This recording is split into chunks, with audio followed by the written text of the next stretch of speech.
Okay. What page did we stop on, Peep? One of each. No. Howdy. What page did we stop on? Secondary growth, right? Okay. So we stopped on a woody. As soon as I use the word woody, we know it has to be secondary. A woody dicotogymnosperm. That'd be like an oak tree with broad leaves. Gymnosperm would have what kind of leaves? Tiny scales or needles like a pine. And I think we made a little quickie model.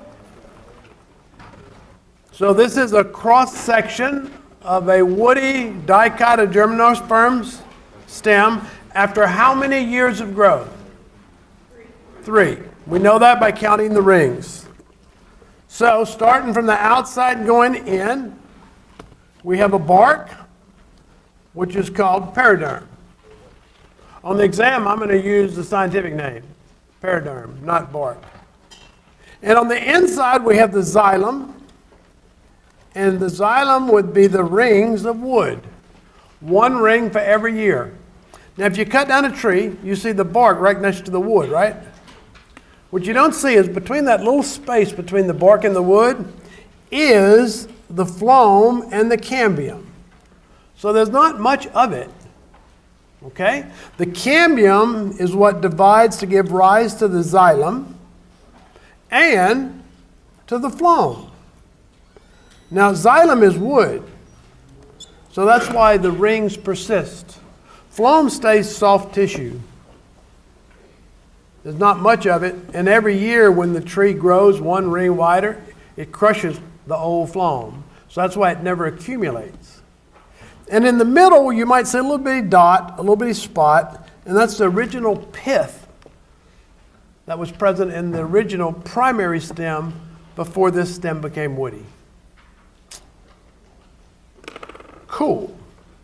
Now, that was a dicot stem and a gymnosperm stem. What about a monocot stem in primary growth? First stage of growth. This is the cross section of a monocot stem in primary growth.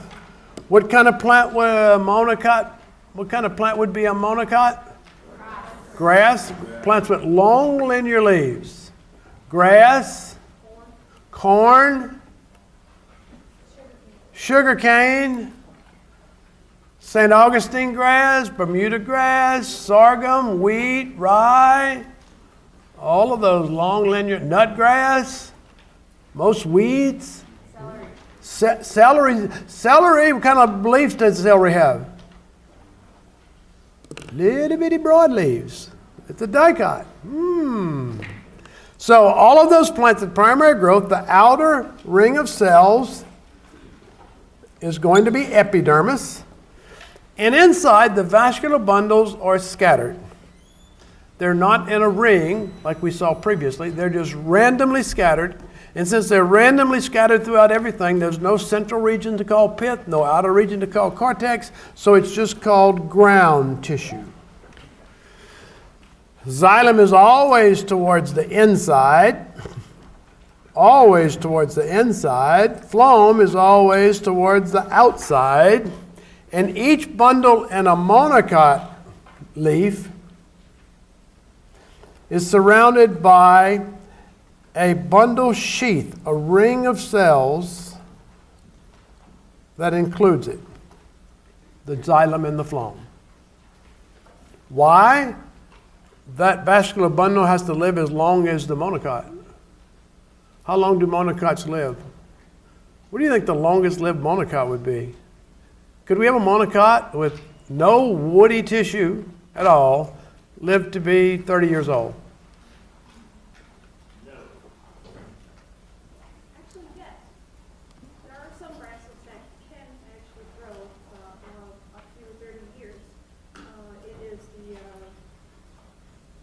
the grasses that they're actually looking at utilizing. It's the Saltgrass? Saltgrass are actually utilized to make gas. So yes, there are some long-lived grasses. How long does sugarcane live? Oh, many years. Can we have a monocot that's 30 feet tall and 30 years old?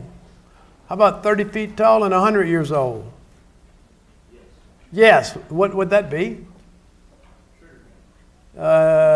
Sugarcane wood couldn't be 30 feet tall. Palm trees. Palm trees are monocots. And they're 30 feet tall. And they live a century, some of them. If you cut a palm tree in half, you will not find rings of wood. You will find these cross sections of vascular bundles. And the ground tissue will be solid fibers. So the hardness comes from the ground tissue becoming fibers. How many of you collect petrified wood? Okay. Have you ever collected petrified palm wood? Hey, what does it look like? Dark, yeah? Like the outside of the bark is like yellow. Okay. And what's the inside look like? Looks like the bark is definitely broken down and tainted. Like you see on the tainted. Okay, so here is some petrified palm wood. Petrified palm wood. And that's it. It's a rock. Doesn't have rings like petrified wood you're thinking about, but you see the little polka dots. Guess what those are? The vascular bundles. So if you collect petrified wood and it has the little polka dots, not rings, you have palm. So I collect petrified wood and I put it on the porch of my camp and I would use it as a paperweight. And I picked it up one day and I looked at it and I said, hot dang. Look at those little polka dots. This is flipping petrified palm wood. And it actually looked like that. I had a piece of it and I could see the ends there. Now, a palm tree can be as hard as any woody tree because the fibers of the ground tissue make it hard. In fact, a palm tree is harder than an oak tree. Hurricanes, you never see a palm tree crack in half in a hurricane. The stem never cracks, never breaks. Okay? That bamboo was pretty tough, but it was hollow. Imagine that bamboo, pretty tough, but solid. That's a stick, brother. Woo, that's harder than wood. Okay.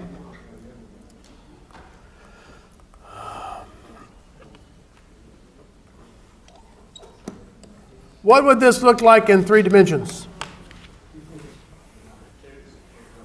What would it look like in 3 dimensions? A cylinder. Who has a cylinder? It's got coffee in it? Yes, it does. It has a lot of coffee. Could you kill it? No. It's too hot to gulp. Not today. I have a drain up front. Who else has a cylinder? Oh, we have a cylinder. Okay, take the top off. Oh, it's all right. So hold it up. It's made out of plastic. The cylinder is made out of plastic. If we cut the bottom out, we'd have a cylinder that is open at both ends. The plastic would be, the actual purple cylinder would be the epidermis. So let's scatter some vascular bundles in there. Let's put some vascular bundles in. Oh, she want to kill it. Let's put some vascular bundles in there. Let's put some vascular bundles in there. Do we have some vascular bundles in the class? There we go. Somebody's donating a pen. There's another pen. Hey, does anybody have any straws? How many of you drinking a drink with straws? Now look, I told y'all to start bringing stuff. Okay? So try to take the pins in there and make them separated going straight up and down. So like take them out and put them through your fingers. Put them through your fingers. Like put them.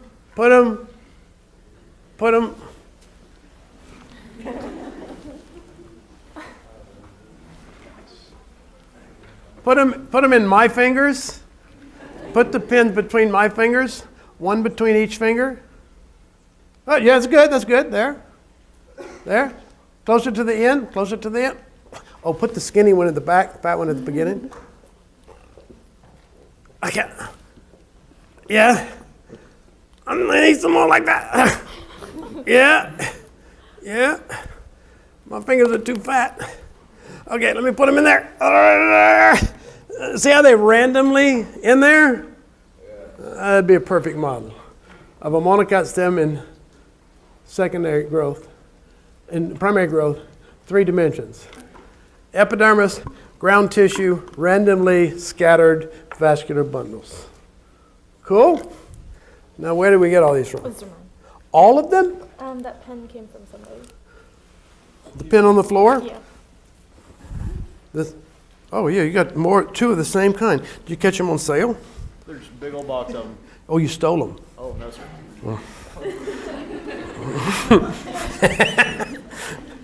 Where can you get free pins? I was thinking of a hotel. You know their meeting rooms? They always put pins on tables. Is it stealing? They're put out there to be used. Is stealing the plastic bag stealing? Yes, because they're hidden. Yeah. If you steal for the educational purpose, you probably won't be charged. Why did you take the plastic bags? I needed to make a model cell out of it. Okay. What would a monocot stem look like in secondary growth? Let me give you a multiple choice question. When viewed in cross section, the stem of a monocot would blank. What would be the correct answer? Huh? Secondary growth. When viewed in cross section, a monocot stem in secondary growth would blank. Yeah, I haven't heard the right answer yet. I think I heard it. False. That is a false. Why is it a false statement? There's no possibility. It doesn't exist. So the answer would be it does not exist. Monocots cannot have secondary growth because they cannot make they can't have a T-shirt. They can't make a. How many of you work for a family that makes T-shirts? Any of you work for a family that makes T-shirts? You know, like for baseball. None of you? You do? Could you get them to make me an undershirt that says cambium? So when I do Superman, Johnny Man, Superman, it says cambium? Seriously? Okay, I want it to be kind of very pale tan. Like off-white yellowish. Okay? And what about another shirt on the outside? Real tree camo, bark. It says bark. Huh? Oh, okay. Okay, so a monocot in secondary growth stem cannot exist.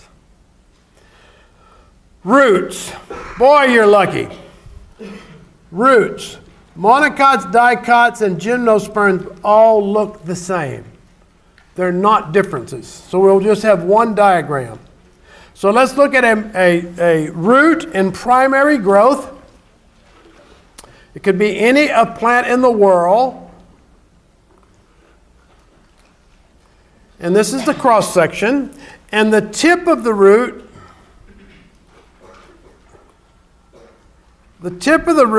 that's going in the soil, just below it, you will see root hairs. And they're fuzzy. They're the size of a very fine hair. I'm sure you, when we were kids, you germinated beans on napkins or something in class, and you saw the roots had little fuzzy things. That's the root hairs. They are single cells, and they are outgrowths of the epidermis, and they only occur on the youngest white roots. That's where all the absorption occurs. If I take a cross section through a root in the root hair zone, this is the picture I get. And the root hairs would be epidermal cells with an extension. So they're single cells. Very, very delicate. All the absorption occurs there. And then the rest of it is the epidermis. Now inside there is only one very large vascular bundle. There is a central region of xylem, and it's fluted. It's not a circle. And in the, the angles of the flute, there are concentrated regions of phloem. So those are our two conducting tissues. Water would come in through the root hairs, get into the xylem, and head straight up the stem through the continuation of the vascular bundles. This one central vascular bundle will be connected to all the other vascular bundles. So when it gets in the stem, it starts splitting into smaller vascular bundles that are like individual straws. And if it's split like this, it would be if it's split with this configuration, it'd be a dichotogymnosperm with a ring of vascular bundles. If it's every which way, it would be a monocot, but it splits into the individual bundles. Now, that central bundle is surrounded by two special layers of cell. The pericycle, which is an inner layer, and then the endodermis, which is an outer layer. The endodermis, what does that sound like? It sounds like a skin on the inside, and that's what it is. What does endo mean? Endo, meso, exo. Endo inside, meso middle, exo outside. You remember that from Latin, right? Yeah. Endodermis literally means inner skin. Inner dermis, and it is. Okay? What would this root look like in 3 dimensions? It would look like a cylinder. That would be our epidermis. And out of the cylinder are fuzzy root hairs, right? Okay? So next time you run out of, use all the paper towels on your paper towel roll, save the inner cardboard core. That's your root. Pull some hairs out of your head, glue it to the outside. Okay, that would be your root hairs.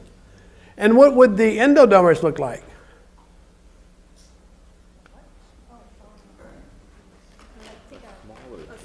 A smaller tube.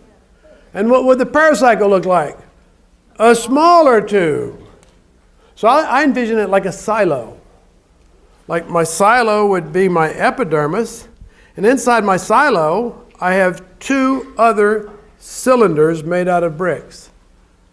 The outer cylinder on the inside is the endodermis, and the inner cylinder inside that be a double brick layered silo. Inner silo would be my pericycle. Okay? And if you envisioned a silo made out of bricks, that's exactly what that root would look like. Each brick would be a cell. You know, if I drew the line drawings, I don't draw what the cells look like. But if I made a brick silo, each brick would be a cell. So it's like a brick silo with inside a brick silo, inside a brick silo, and inside that is a xylem and phloem. It's pretty hard to get into the xylem. To get into the xylem, the root hair has to absorb it. It has to cross the outer region of the root called the cortex. Now we have an outer region. We have an inner region of vascular tissue, and then we have an outer region, so now we can start using the word cortex. It has to cross the cortex, and then it has to cross the endodermis.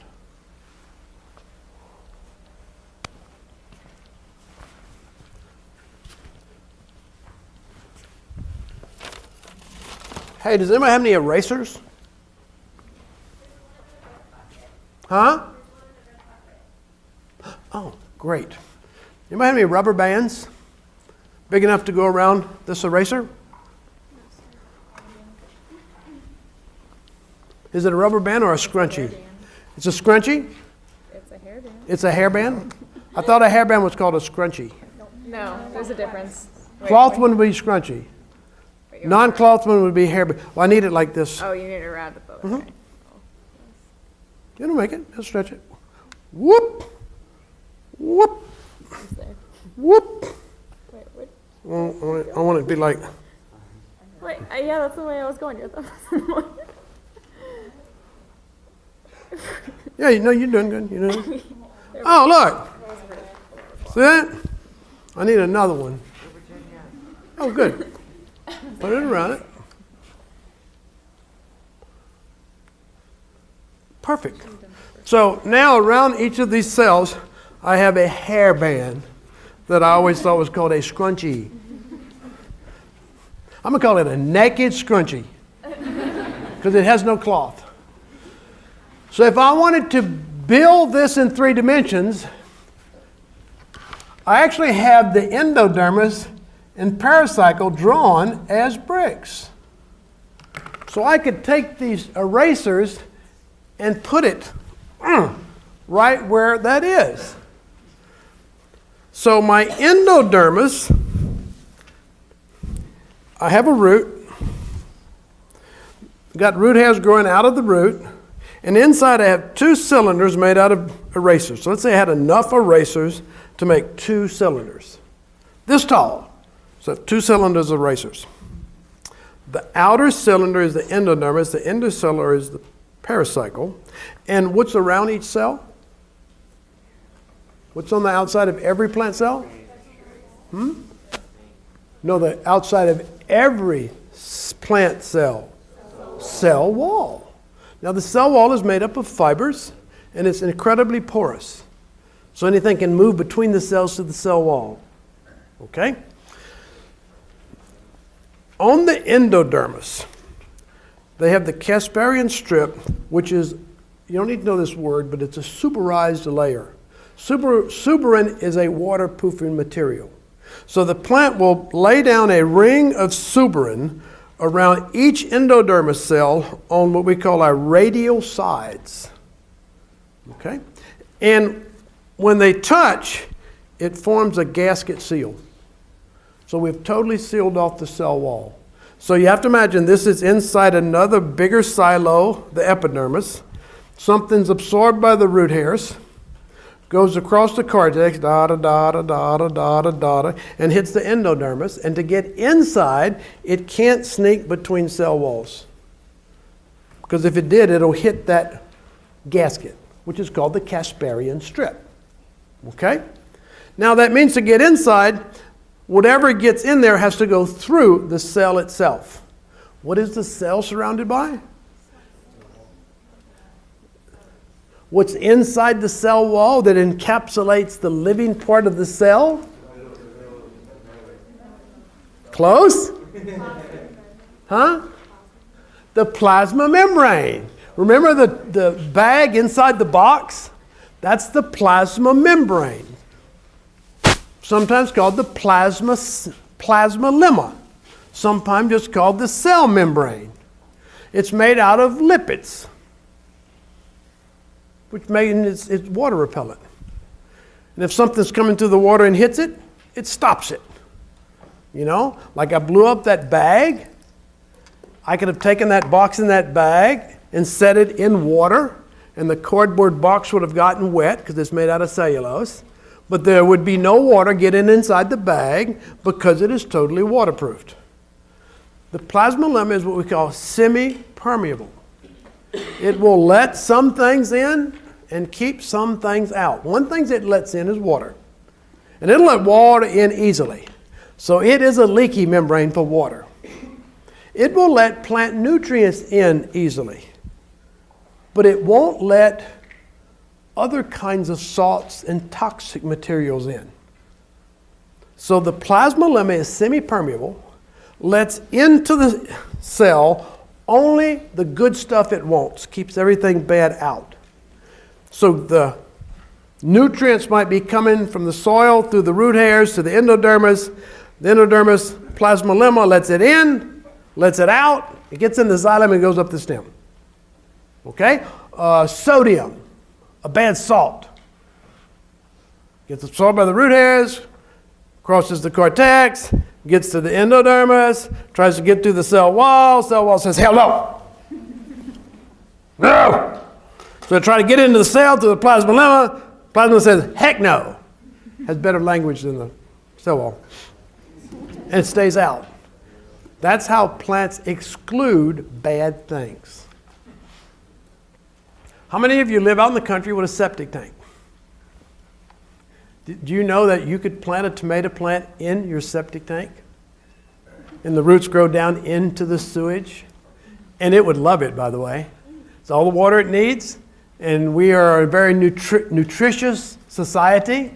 So our excrement is very nutritious. And we secrete all kinds of nutrients. And a septic tank has incredibly high fertility because of that. And the tomato plant would go, holy cow! I can grow as big as I want because I have all the water I need, all the nutrients I need, and you can grow monster tomatoes and eat them. Even though they're growing with their roots in your poop.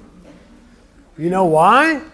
The endodermis keeps all the bad stuff out. It is the ultimate filter. And only pure water and pure nutrients get inside. The nutrients the plant wants, and only that gets up to the plant. Do you find that gross? How many of you find that gross? Okay. How many of you like organic food? How many of you like organic food? You go to the grocery store and you say, I'm going to buy organic food, it's more healthy. If you like, or if you would be willing to eat organic food, raise your hand. What do you think they fertilize them with? Poop. Cow poop, chicken poop, bat poop, bird poop, pig poop. You didn't know that? They fertilize them with poop. No problem. The endodermis filters it out so it will never get into your organic food. True story. I was in a developing country, a long time ago, teaching, and I'm a horticulturist, so I went and visited a nursery. And this was the backyard nursery. Developing country, the family was growing tropical foliage plants in the backyard to sell. And I'm walking through the nursery, and I see some dog poop, so I step around it. And then I smell something. Oh, God, stepped on some dog poop. What do you do when you step on dog poop? Oh, man. Yeah, exactly. I kept going. Whoa. There's a lot of dog poop. Here, there, here, here, here, here, here. I navigated myself through. And then I said, wait a minute. Wait. That doesn't look like dog poop. And I don't see any dogs. What do you think it was? People poop. People poop. That was the fertilizer they were using for the plants they were growing. How many of you are grossed out by that? So you're living in a developing country. You have no money to buy commercial fertilizer. You grow in your garden. You have no dogs. You have no chickens. You have no cows, pigs, horses, or bats. What you going to fertilize your garden with so that you don't die from starvation? Your poop. In fact, in some cultures, if you cross my land, my toll is you will poop in my garden. Seriously, okay? The endodermis is why plants can grow in some pretty bad, nasty things, but none of it gets inside the plant. And the produce would be perfectly safe to eat as long as rain didn't splash the soil up on the produce. Where do you think the E. coli comes from when we have outbreaks of food poisoning on salads? Some of it is from the poop we use for organic farming. Always wash your produce. Always wash your produce. Always wash your produce. So, the endodermis regulates absorption. The plasmalemma regulates absorption. between the Casparian strip of the endodermis and the plasma membrane. That is how plants regulate absorption. So what is the site of absorption of water and nutrients? The site. Root hairs. What regulates absorption? Plasma membrane or endodermis would be correct answers. What part of the endodermis allows it to regulate absorption? Casparian strip, because it seals off the cell wall. Now that's some good stuff, right? That's some good bull. That's some good bull poop. Okay, enough about stems. Let's do leaves. Leaves get kind of complicated. I'm sure all of you know what a leaf is. This is my drawing of a leaf. We'll see in a minute, this is a simple leaf.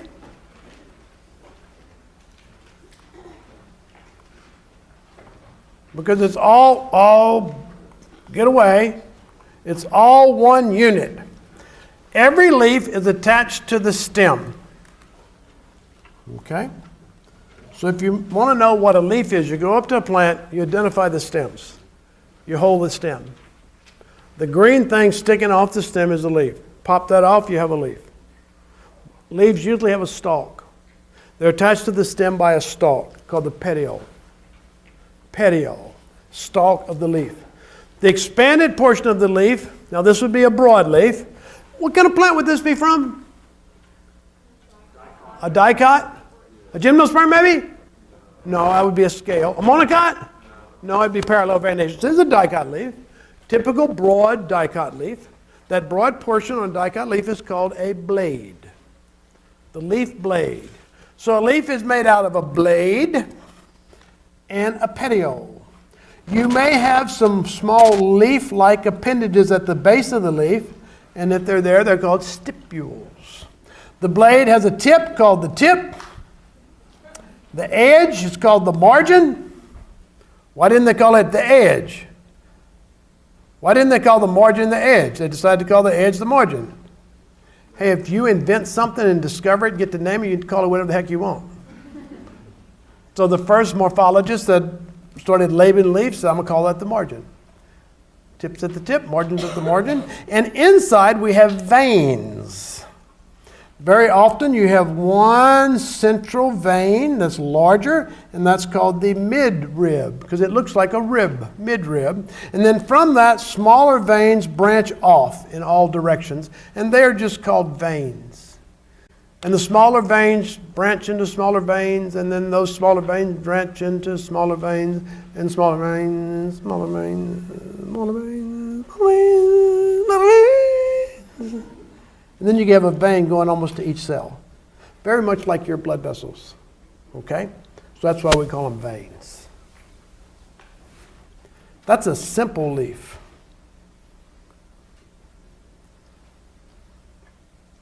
A compound leaf doesn't have just one continuous blade, but the leaf is made up of parts. This compound leaf is made up of leaflets. Things that look exactly like a leaf, but each one is not a leaf.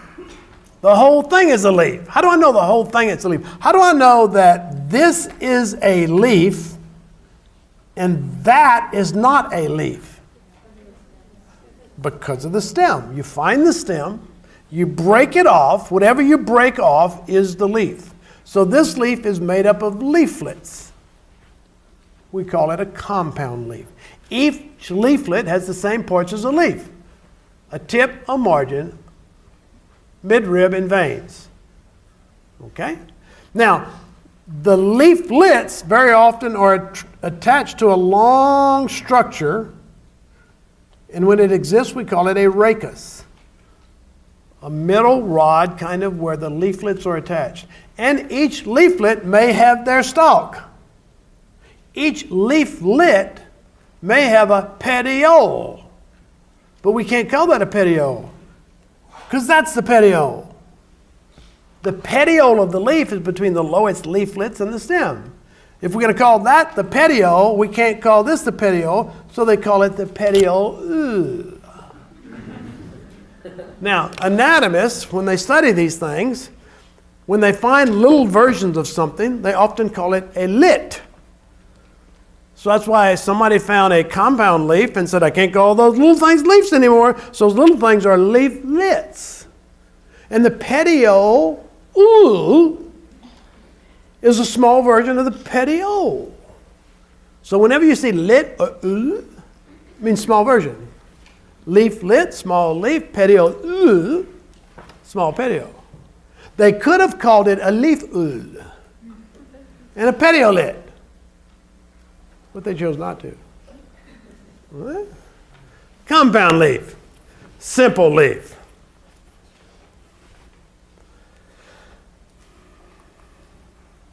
The leaves are attached to stems in many different ways. Now remember, we didn't talk about all the parts of a stem, but we did say that stems have nodes. And the nodes are the joints. And we did say that everything on a leaf is attached to a node. Okay? So on this diagram, I drew in the buds. Remember I told you there's a bud at every node? Okay? So I drew in the buds. I didn't draw in all the leaves, but if I were going to draw them in, I would draw a leaf coming out from the base of the bud, and I'd probably draw a nice simple leaf. Okay? And then one's coming out from the base of that bud. That might be another simple leaf. And there's one on the back side going out that way, and that's another simple leaf. If we have 3 leaves per node, world. 2 leaves per node, parallel. Opposite, excuse me. 1 leaf per node, alternate. You want an exam question? If I have a bud with 2 leaves attached, that would be opposite. 3 or more, world. Okay? That's how leaves are attached. Leaves are the most varied parts of plants. There are all kinds of versions of leaves. So let's go to the next page. We even classify leaves by the arrangement of their veins. Okay? Now, these 2 leaves, what kind of plant did they come from?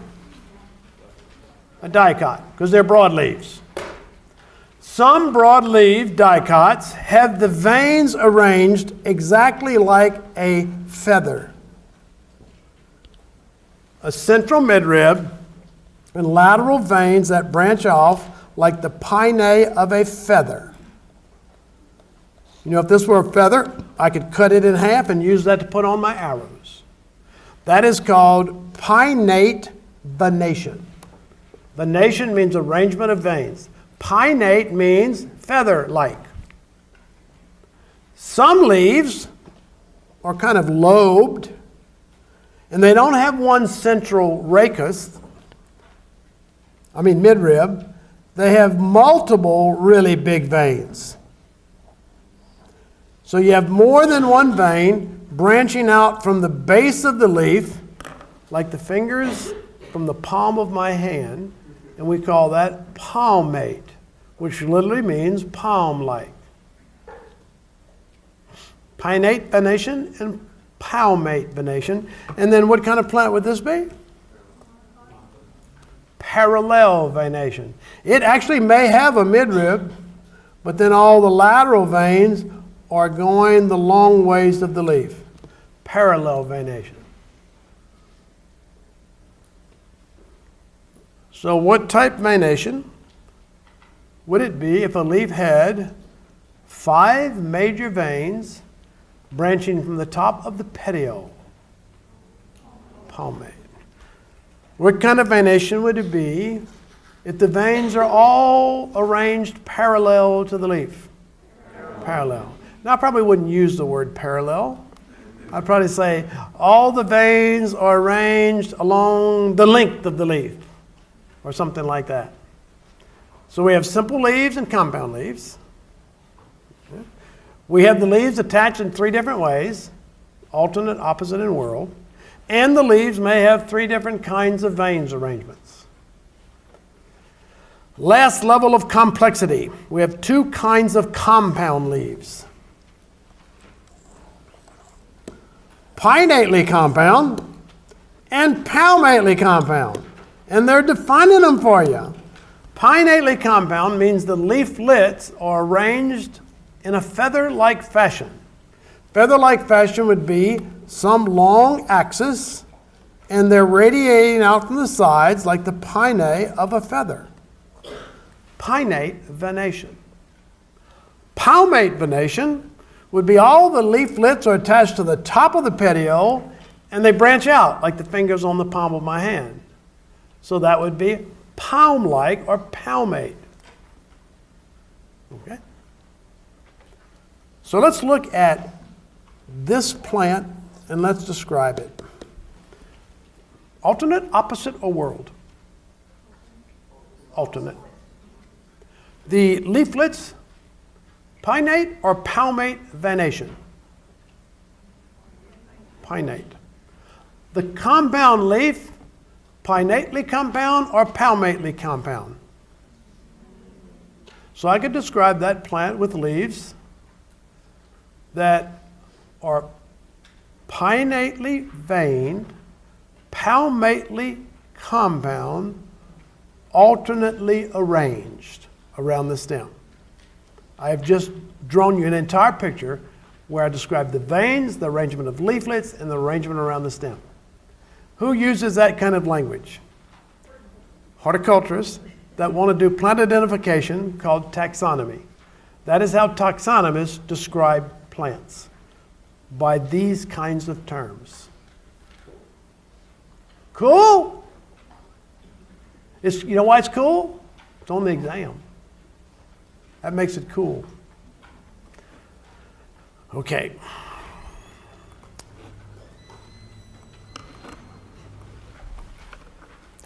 Palmately. Google can fix that. Compound leaf. I can't spell very well. There is a actual pinnately compound leaf. Oh, bullcorn. Can I go back? No. Can I go forward? Forward? Aye, aye, aye, aye.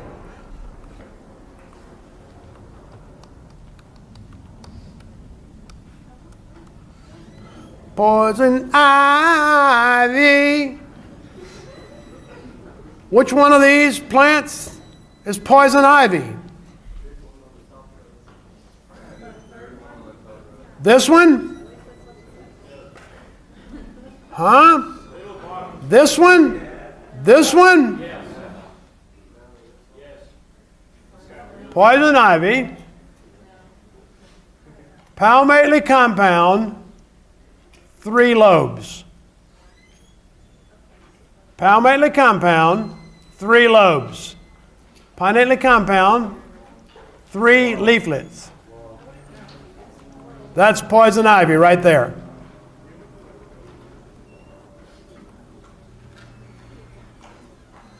Poison ivy. Virginia. Virginia creeper, Virginia creeper. Mistaken as poison ivy by the average human being. How many leaflets? 5. Any compound leaf you see that is palmately compound and has more than 3 leaflets ain't poison ivy or poison oak.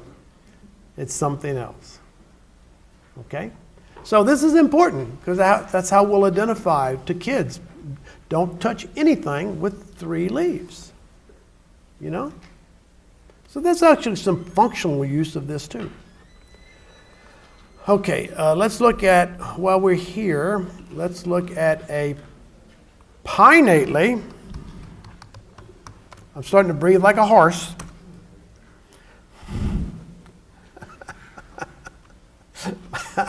Hey, I said pinnately compound. Oh, I got to get rid of Virginia creeper. Look how smart Google is. Oh, there you go. Let's do a rose. Something you know. Those are rose leaves. That's a beautiful rose leaf right there. Pinnately compound. Okay? Find the stem. What you break off the stem is the leaf. We even have some leaves that are twice pinnately compound. The leaflets are divided into leaflets. We even have some plants that are thrice chimately compound. The leaflets of the leaflets are divided into leaflets. What would be an example of a plant that is more than one level of compound? Huh? A shrub called mesquite. Shrub or small tree called mesquite. So this is the whole leaf. This is a leaflet divided into leaflets. So this is twice pinnately compound. That's how taxonomists describe plants from their morphology. You know? Okay, it's an animal with hair, 4 legs, a mane, and a tail. Okay, it's a plant with compound leaves. They're palmately compound. They're trilobed, and they're alternately veined. That's animal lingo and plant lingo. You're going to have to learn some of my plant language. I'm sorry for the exam. Okay, let's do the cross-section of a leaf. Let's take a individual leaf blade. Did anybody happen to bring a leaf? Yes, is that boring? No. Didn't get enough sleep last night? That's all right. Core guys don't get enough sleep. How many core guys we have here? Okay, I have never fussed at anybody for sleeping in my class. I don't know why. Sleeping doesn't bother me. Cell phones? Yeah. Reading the newspaper? Yeah. iPads, listening to music? Get out. Sleeping? Oh, man. Now I may take your picture because you're so cute when you sleep, especially when you start drooling.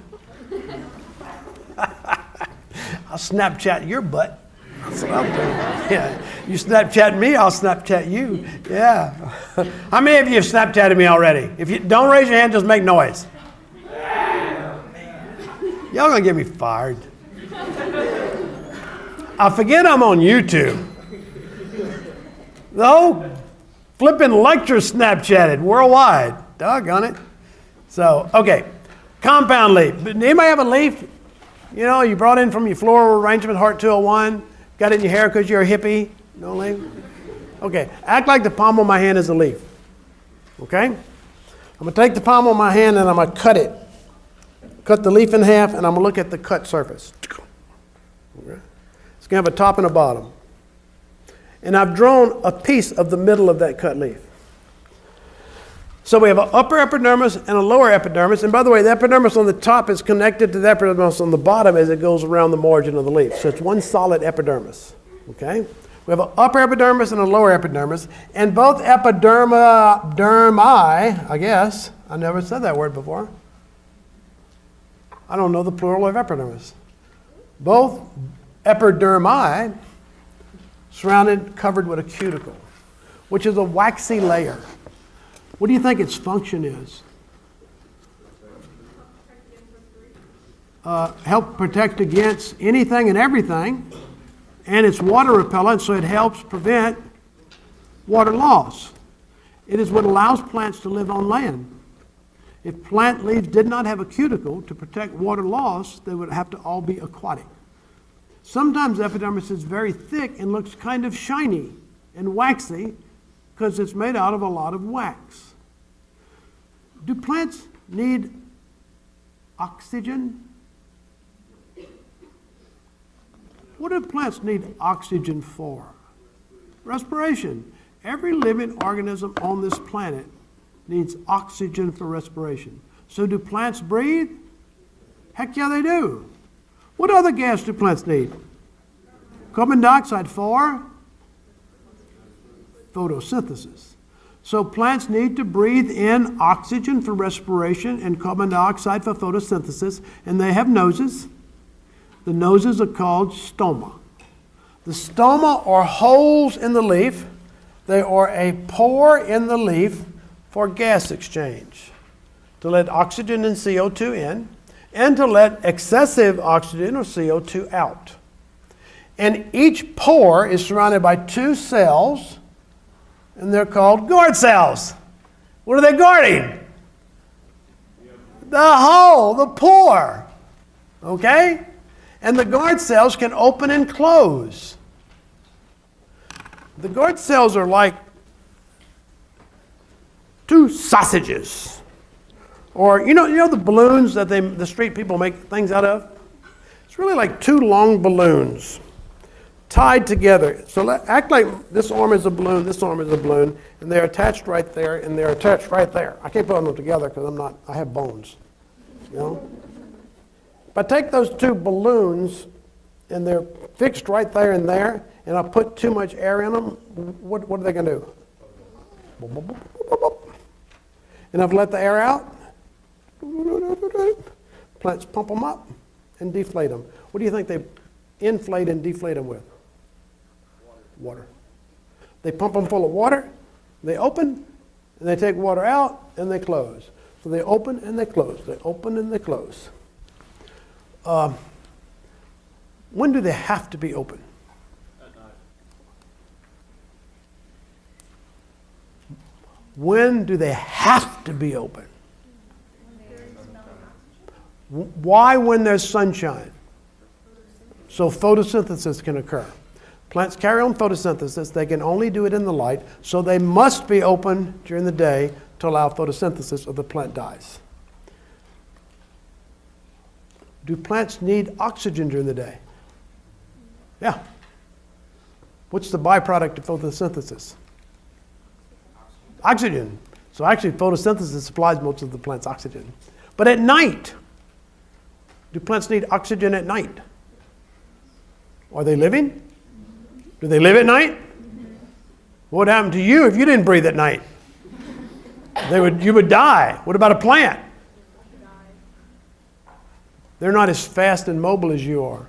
There's enough oxygen inside the plant when the stoma closed to last all night long. So they have enough oxygen inside because they're not using muscles and stuff. They don't need a lot of oxygen. So they literally close up at night. They open during the day and they close at night. They open in the day for photosynthesis and they close at night so they don't waste water. Most of the water a plant absorbs evaporates through the stomatal pore during the day. Plants are very, very wasteful of water, and it's through the stoma. Your oak trees on campus on a hot summer day will lose a couple of 100 gallons of water evaporated through the stoma. So they close up at night, so at least they don't lose it night and day. So the normal operation of a stoma is to open during the day and close at night. The guard cells will inflate and deflate.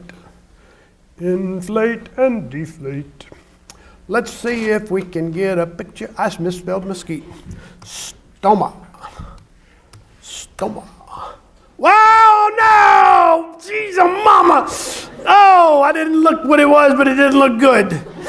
If you saw it, I apologize. Holy crap! Whoa, I'm not even asking you what it is. I want to plead innocent. I don't know what it was. If that's Snapchat, and I didn't see it. I'm not lying. Oh, leaf stoma! There you go. That's the stoma. Here's a leaf.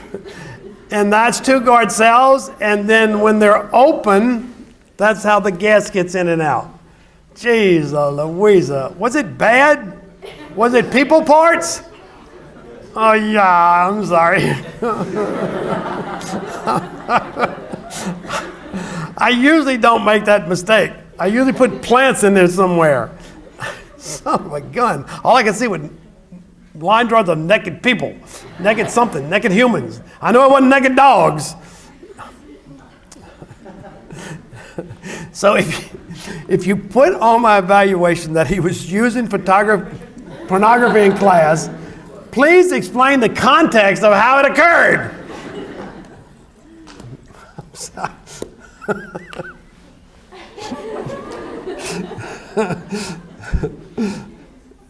Okay, I want you to know something. If this is Snapchatted, if that is Snapchatted, the next exam is going to be very, very hard.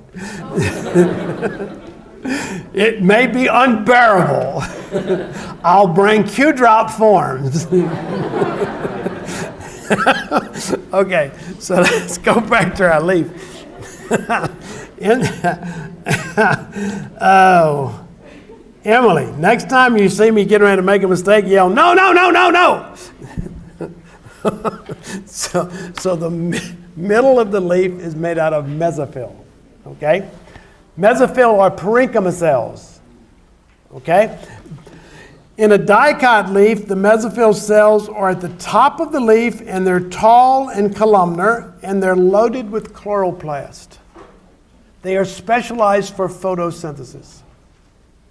The bottom of the leaf, the mesophylls are very loosely packed.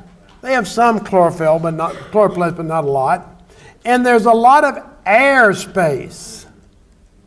They're specialized for gas exchange. Most leaves have more stoma on the bottom of the leaf than the top of the leaf. So light comes in the top, hits the palisade, they carry on photosynthesis like crazy. Gases, CO2, diffuses in from the bottom of the leaf, fueling the CO2 component of photosynthesis. So this leaf is specialized for gas exchange and photosynthesis. A monocot leaf would look exactly like this, except no palisade. All look spongy. And then the veins are really a vascular bundle. Xylem and phloem on the inside. Xylem's always at the top. On the stem it's in the middle. On the leaf it's at the top. And every bundle is surrounded by a bundle sheath, which on stems we only saw in monocot leaves. And they are attached to the epidermis by a bundle sheath extension to anchor them. So they're in one spot. Monocot leaf would look exactly like this with vascular bundles, exactly like that, except no palisade. A pine needle, which is a gymnosperm, will look different because it's circular. It's actually triangular, but circular. Pine needles and gymnosperm leaves, needles and scales, have one central vascular bundle, xylem and phloem, surrounded by a ring of cells. Instead of calling it a bundle sheath, it's called an endodermis. And then it has the stoma for gas exchange. And in the mesophyll, it has the cells with the chloroplast for photosynthesis, with no particular structure, just cells with chloroplast. But there are resin ducts. There are holes in the leaf surrounded by a little ring of cells, and the middle is hollow, filled with resin. You go take a pine needle and break it, it's sticky. Gymnosperm, it's sticky. Why would gymnosperms and pines have resin in their leaves?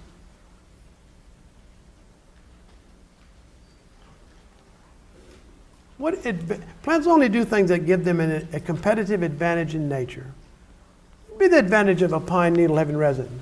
Is it because if the pine needle gets injured in some way, the resin would fill up? It could plug up holes when it gets injured. That's a good one. Pest defense? Huh? Pest defense? Pest defense, yeah. It gets cold. Insects won't eat it because it's full of resin. Do you eat pine or juniper needles? No. It's to prevent everything from eating it. Insects, people, grazing animals, squirrels. You know, a lot of animals live off of eating leaves, not pine leaves, not juniper leaves. And the reason is a pine and juniper keeps their leaves for more than 1 year. They have to live a long time. So they can't be eaten. If all the leaves were eaten in 1 year, the tree would be dying because it would be stripped of leaves. Okay, so the resin is for defense. Yeah. Okay. So let's kind of recap some things we've said. Stoma, an open aperture. Page 17, an open aperture. More frequent on the lower surface. And they're on leaves, but they're on every part of the plant. They open when the gourd cells are turgid. That means full of water. Turgid. And they're closed when the gourd cells lose their water. We say they're flaccid. If your tire on your car was flaccid, it would be, oh, I got a flat. So in the plant world, the cell world, we don't use the word flat, flaccid. Flaccid means flat. The normal cycle, open during the day, closed at night. We'll talk about these kind of plants later. But in particular, I want to talk about desert plants. Desert plants, we call them cam plants. They open at night and close during the day to conserve water. And I'll show you how and why later. We talked about their for gas exchange, and we talked about the specialization of the palisade and the spongy parenchyma. If you take a plant and grow it in the sun, it will have normal leaves. If you grow it in the shade, the leaves will be thinner. The palisade parenchyma will be thinner. So the spongy parenchyma is bigger. And since it's spongy, they will be soft and pliable. So if I grow a plant in the shade, it'll have big leaves that are soft and flexible. Do you know of any plant we grow in the shade so it will make big, soft, flexible leaves that has the texture of paper? Elephant ears do that, but this is one we grow in purpose in the shade to use it commercially like plant leaf paper. Hemp for making rope, but that's more fibers and stems. Tobacco. And what do you think we use those big leaves for? The cigar wrapping on a fine tobacco is wrapped with a shade-grown tobacco leaf. Tampa jewels wrapped with cardboard. A fine cigar, regular tobacco on the inside, a tobacco leaf wrapping the outside. So people that grow tobacco leaves in the shade sell their tobacco leaves by the leaf to make fine cigars. Which brings up my drug smuggling days. Me and my wife are down in Cancun, south of Cancun on the beach, and they're coming up and down the beach trying to sell you everything. Here comes a guy with a box of Cuban cigars. I've never had a fine cigar in my life. I've never had a cigar fine enough to have been made and wrapped with cigar, shade-grown, wrapping tobacco leaf. So I bought a box. And at that time, my son was at A&M, and he liked to go to Northgate, drank, play dominoes, and smoke big cigars. Tampa jewels. So I said, I'm going to bring that boy a fine Cuban cigar. You know, I'm not promoting smoking, but everybody, every man, and every woman who likes to smoke should have a fine Cuban cigar. So I bought 5 to bring home. Put them in my coat pocket. Going through customs. This is a true story. I'm going through customs in the Cancun airport. This is 30 years ago. And in those days, the airport was small and simple. And along the wall, on the side of the airport, along the wall, while everybody else is in line, what do you think's there? Federales. With what? Machine guns. What are they looking for? Drug smugglers. I'm in line. I look over there and I see them. And then I go, oh no, I have Cuban cigars in my pocket. And everybody's going to the inspection lady. What does she ask everybody? Do you have any fruits, vegetables, or plant products? I have plant products in my coat pocket, wrapped with a fine shade-grown tobacco leaf. She's going to know I'm smuggling cigars, and if you smuggle cigars, you probably smuggle other stuff. I'm going to get thrown in jail. What's my first reaction? Get out of line and go flush them. So I'm about ready to head for the restroom and flush my cigars and apologize to my son, and then I think, that is exactly the character profile the federale is looking for. You know, the guy sweating and takes off for the restroom. I won't make it there. So I suck it up. I'll take my chance. I get to the line, the lady says, do you have any fruits, vegetables, soil, and or plant products? Yes, ma'am, I do. What do you have, sir? I have some cigars. She said, can I see them, please? Yeah.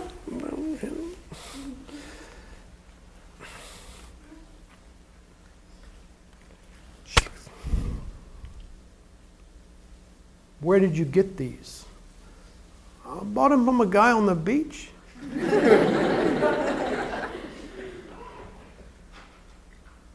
Sir, what kind are they?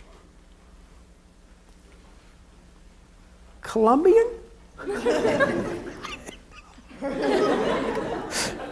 She's trying her best to not crack a smile at this point.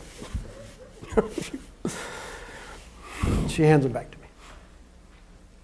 She said, put them back in your pocket. Yeah. And then she says, next time, don't take the ring off. What do you think I said? No, I just said, yes, ma'am. I got through there. So I come here and I tell that story. It's true. First time I teach this class, some student, one of you smart students says, Doc, you can bring in a certain number legally. It's not like a total ban anymore. But let me tell you something. It's all mental. If you think you're breaking the law and smuggling drugs, if you think you are truly doing that, then you are doing that. Yes, I was a drug smuggler. 5 cigars only once in my life. Look at page 18.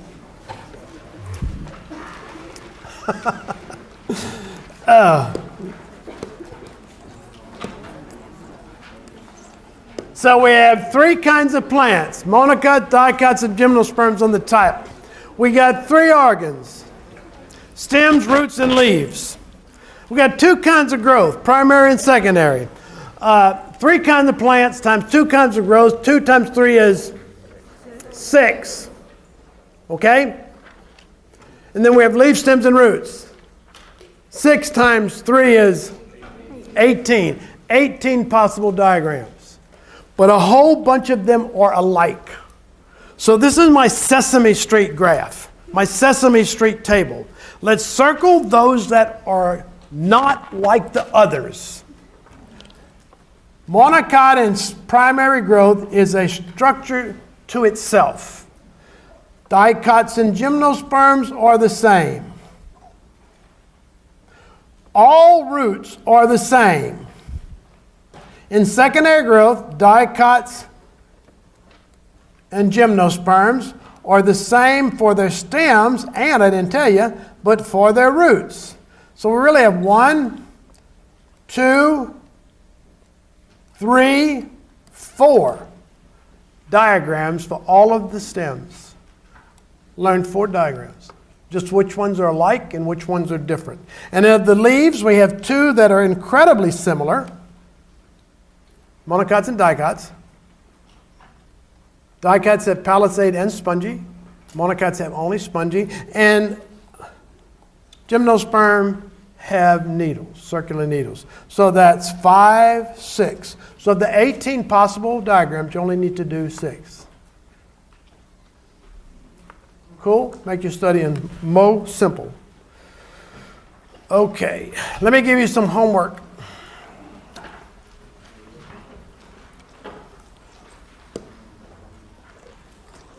Any of you work for a florist? No? Okay. I want somebody to bring the biggest flower you can find. Biggest flower you can find. Anybody taking Heart 203? I mean, 203? Steal a big flower from Dr. McKinley. A typical flower. Bring it to class. Hey, we'll see y'all later.